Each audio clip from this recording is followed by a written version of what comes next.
Close your eyes and imagine walking into a diner on a Saturday morning in 1955. The smell of bacon hits you first, then coffee, real coffee, percolated and strong enough to wake the dead. Chrome and formica gleam under fluorescent lights, and the jukebox in the corner is playing something by Elvis or Buddy Holly. Your grandparents didn't need reservations or apps on their phones. They just walked in, slid into a vinyl booth, and ordered a full breakfast for less than $1. These weren't fancy places trying to impress anyone. They were honest restaurants serving honest food to honest people, the backbone of American dining culture for generations. But somewhere between then and now, most of these beloved chains disappeared, taking their blue plate specials and their sense of community with them. Today, we're looking at 12 forgotten American diner chains that your grandparents visited for cheap eats, places that fed millions of families and then vanished like morning mist, leaving behind only memories and the occasional faded photograph. Number 12. Stuckey's, the Highway Oasis. Stuckey's wasn't just a diner, it was a destination, a promise that relief was coming after miles of highway stretching through nowhere. Starting in 1937 in Eastman, Georgia, W.S. Stuckey Sr. began selling pecans from a roadside stand, and by the 1960s, his bright blue-roofed restaurants dotted America's highways like beacons of hope for weary travelers. Families on road trips knew that Stuckey's meant clean bathrooms, cold drinks, and those famous pecan log rolls that became as much a part of American travel as license plate games. The diners served simple, filling food. Hamburgers, hot dogs, fried chicken, nothing fancy, but exactly what you needed when you'd been driving since sunrise. At their peak, over 350 Stuckey's locations stretched across the country, each one a miniature celebration of Southern hospitality. But then, the interstate highway system changed everything, with its limited access roads and corporate rest stops. Stuckey's couldn't compete with McDonald's speed or the convenience of gas station food courts. One by one, those blue roofs disappeared, until only a handful remained, ghosts of a time when the journey mattered as much as the destination. Number 11. White Tower, the Burger Castle. Before White Castle became famous, there was White Tower, and the story of how one copied the other is pure American business drama. White Tower opened in 1926 in Milwaukee, directly copying White Castle's concept of small castle-like buildings selling tiny hamburgers for a nickel. The buildings looked almost identical: white porcelain panels, crenellated towers on top, and that same promise of cleanliness and quality that made White Castle successful. White Castle sued, of course, but White Tower argued that you can't trademark an entire architectural style, and the courts mostly agreed. For decades, White Tower thrived, especially in the Northeast and Midwest, serving millions of those little square burgers to workers on lunch breaks and families on tight budgets. The hamburgers were small, but you could buy 5 or 6 and still have change from $1, and that mattered when every penny counted. White Tower peaked at around 230 locations in the 1950s, with their distinctive buildings becoming neighborhood landmarks. But then the company made a fatal mistake. They stopped innovating, while competitors like McDonald's were revolutionizing fast food. By the 1980s, White Tower was nearly extinct, with the last locations closing in 2004, leaving only White Castle to carry on the legacy of those tiny, addictive burgers that once fed a generation. Number 10. Woolworth's Lunch Counter, Democracy in a Diner. Woolworth's wasn't primarily a restaurant. It was a five-and-dime store where you could buy anything from thread to toys. But walk past the merchandise and you'd find something special. A long lunch counter with round swivel stools where working people could grab a quick, cheap meal without ceremony or pretension. The first Woolworth's lunch counter opened in 1910, and soon they were everywhere, serving simple American classics: grilled cheese, tuna melts, egg salad sandwiches, cherry Coke floats. These counters were radical in their ordinariness, places where secretaries sat next to construction workers, where everyone was equal because everyone was hungry and nobody was spending much money. The prices were almost unbelievable. A complete lunch for a quarter, a cup of coffee for a nickel. Woolworth's lunch counters also played an unexpected role in history. The 1960 Greensboro sit-in, where 4 black college students refused to leave a segregated lunch counter, helped spark the civil rights movement. But as shopping malls replaced downtown shopping districts and fast food offered even faster service, Woolworths began to struggle. The last Woolworths lunch counter in the United States served its final meal in 1997, ending a tradition that had fed Americans for nearly 90 years, one grilled cheese sandwich at a time. Number 9. Howard Johnson's The Orange Roof Promise. Howard Johnson's was once as American as baseball and apple pie, with those distinctive orange roofs promising families everywhere that good food and fair prices were waiting inside. Starting with a single drugstore soda fountain in 1925, Howard Deering Johnson built an empire on simple ice cream and fried clams, eventually growing to over 1,000 restaurants by the 1970s. The food was nothing revolutionary: fried clams, hot dogs, macaroni and cheese, burgers, but it was consistent. And in an era before chain restaurants dominated, that consistency was revolutionary. Your grandparents knew that a Hojo's in California would serve the same clam strips as a Hojo's in Connecticut, and that reliability made road trips less scary, more predictable. The restaurants were attached to motor lodges, creating a complete travel experience where families could eat, sleep, and get back on the road without worrying about quality or safety. Howard Johnson's even claimed to serve the largest volume of ice cream in the United States, offering 28 flavors when Baskin & Robbins was just getting started with their 31. But the company stopped evolving, stuck in the 1950s while America moved on. Fast food was faster, and newer chains had better marketing. The last Hojo's restaurant closed in 2022, ending a legacy that once defined American family dining and highway travel. Number 8. Bickford's The Boston Breakfast Tradition. Bickford's was a New England institution, the kind of place where 3 generations of the same family might eat breakfast on Sunday mornings without ever considering going anywhere else. Founded in 1921 in Boston, Bickford's specialized in traditional American breakfast and comfort food. Pancakes the size of dinner plates, eggs cooked exactly how you wanted them, hash browns crispy on the outside and tender inside. The restaurants had a cafeteria-style setup that kept prices rock bottom. You'd grab a tray, point at what you wanted, and the servers would pile it on.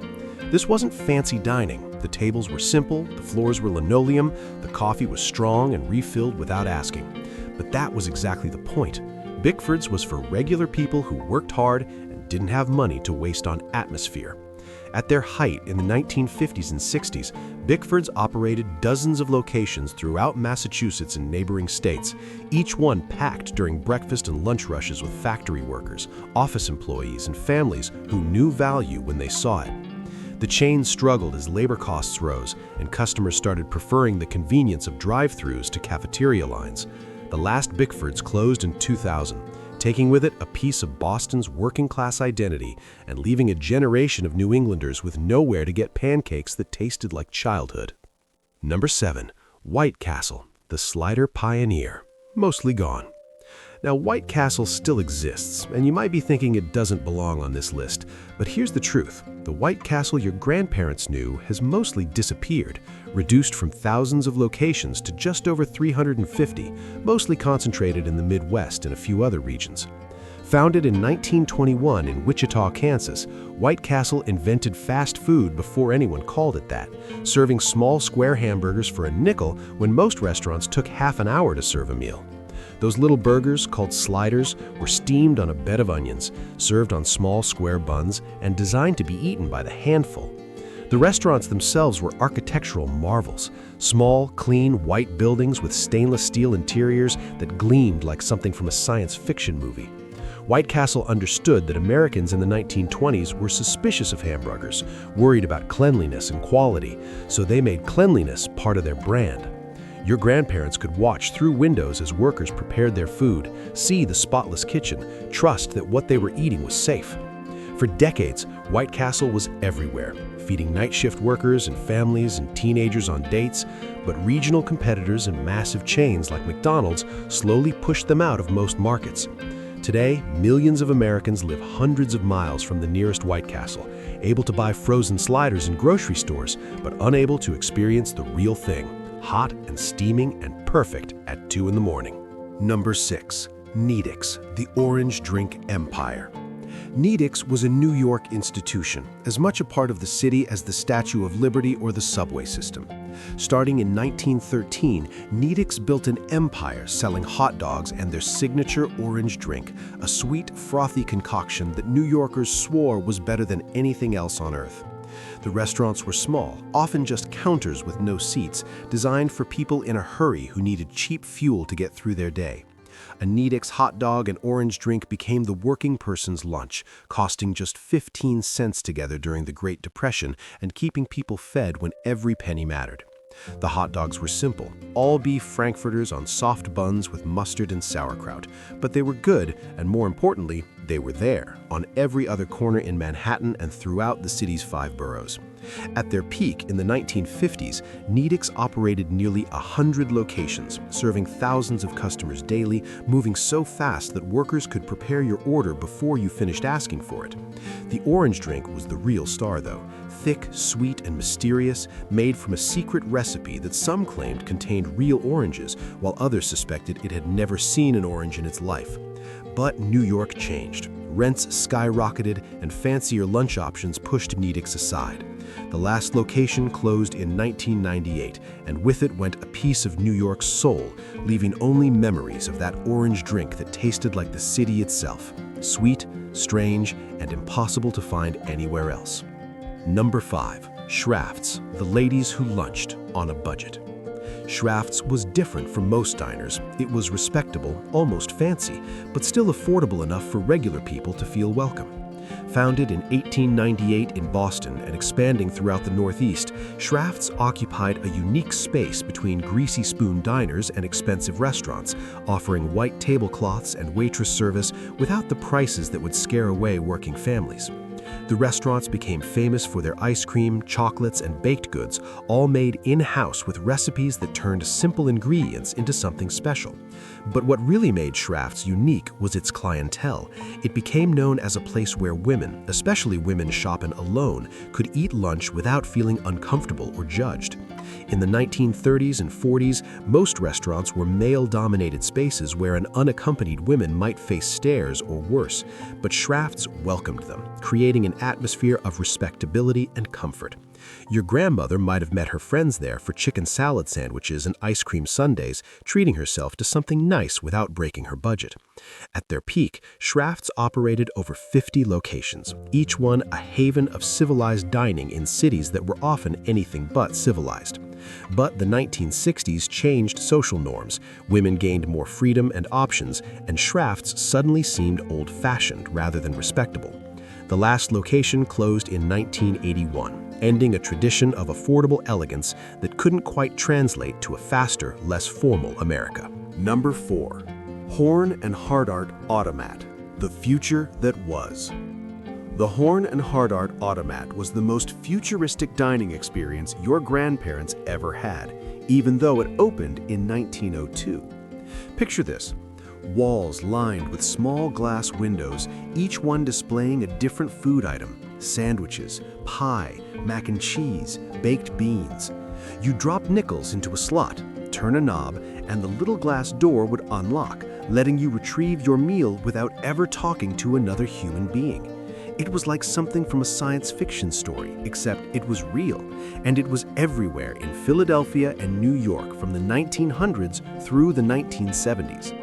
The food wasn't fancy, but it was fresh, prepared daily in commissaries and delivered to each automat location where it waited behind those magical glass doors. Workers on lunch breaks loved the speed. No waiting for a server, no tipping, just drop your coins and grab your food. Families loved the novelty and the prices, which stayed remarkably low even as the world became more expensive around them. The automats were democratic in a way few restaurants were. Millionaires and maids ate the same food from the same windows, and nobody cared about anyone else's social status. But labor costs rose, vandalism became a problem, and the novelty wore off as fast food offered even more convenience. The last automat closed in 1991, taking with it a vision of the future that somehow got lost in the past, leaving only memories of coffee for a nickel and the mechanical click of those glass doors opening. Number 3. G.C. Murphy's Lunch Counter, Small Town America. G.C. Murphy's was the five-and-dime store that small-town America built its social life around, and the lunch counter inside was the heart of that life. Founded in 1906 in McKeesport, Pennsylvania, Murphy's expanded throughout Pennsylvania, Ohio, and other northeastern states, bringing variety stores to towns too small for bigger chains to notice. The lunch counters were simple affairs, usually just 10 or 15 stools along one side of the store, but they served food that your grandmother probably still remembers. Grilled cheese made with butter and American cheese on white bread, tomato soup from a can heated to perfection, egg salad sandwiches that somehow tasted better than the ones you made at home. These weren't destination restaurants, they were convenience, comfort, and community, all wrapped up in a blue plate special that cost less than $1. Women would stop for lunch while shopping, workers would grab a quick bite during their break, and teenagers would nurse a Coke for an hour while flirting and dreaming about getting out of their small towns. The lunch counter was where you heard the news before it was in the paper, where everyone knew your name because they'd known you since you were a boy. But shopping malls killed downtown shopping districts, big chains pushed out local stores, and Murphy's couldn't compete. The last G.C. Murphy's closed in 1991, and with it went those lunch counters where small-town America used to gather, talk, and remember that they weren't alone in the world. Number 2. Toddle House, the all-night friend. Toddle House was where you went when everywhere else was closed and the world felt lonely and dark. These tiny restaurants, usually no bigger than a boxcar, operated 24 hours a day, 7 days a week, serving breakfast food, hamburgers, and coffee to night shift workers, insomniacs, and people whose lives didn't fit into normal schedules. Founded in the 1930s and spreading throughout the South and Midwest, Toddle House locations were impossible to miss, small, brightly lit buildings that glowed like beacons in the darkness. The menu was simple because the restaurants were small, usually just enough room for a grill, a counter, and a handful of stools. But what they lacked in size, they made up for in reliability. You could walk into a Toddle House at 3 in the morning and get eggs cooked exactly right, hash browns crispy and hot, coffee strong enough to keep you going until dawn. The cooks worked in full view of customers, flipping eggs and making small talk, creating a sense of intimacy that bigger restaurants couldn't match. Your grandparents might have stopped at Toddle House after a late movie or a long shift at the factory, finding comfort in the familiar routine of ordering, eating, and being around other people who understood that sometimes you just needed somewhere to be. But 24-hour operations became expensive as labor costs rose, and fast food franchises offered similar convenience with better marketing. Toddle House slowly faded, merging with other chains and eventually disappearing entirely, leaving the night a little darker and a lot lonelier for people who remembered when there was always somewhere to go. Number 1. Bickford's Cafeteria, the People's Palace. We mentioned Bickford's earlier, but their cafeteria-style locations deserve their own place on this list because they represented something special in American dining history. These weren't just restaurants, they were gathering places, community centers, second homes for people who didn't have anywhere else to go or didn't want to be alone. Starting in the 1920s and exploding in popularity through the 1950s, Bickford's cafeterias used a simple formula: make good food, charge fair prices, and treat every customer with the same respect whether they ordered lobster or just coffee. The cafeteria line was an act of democracy in motion.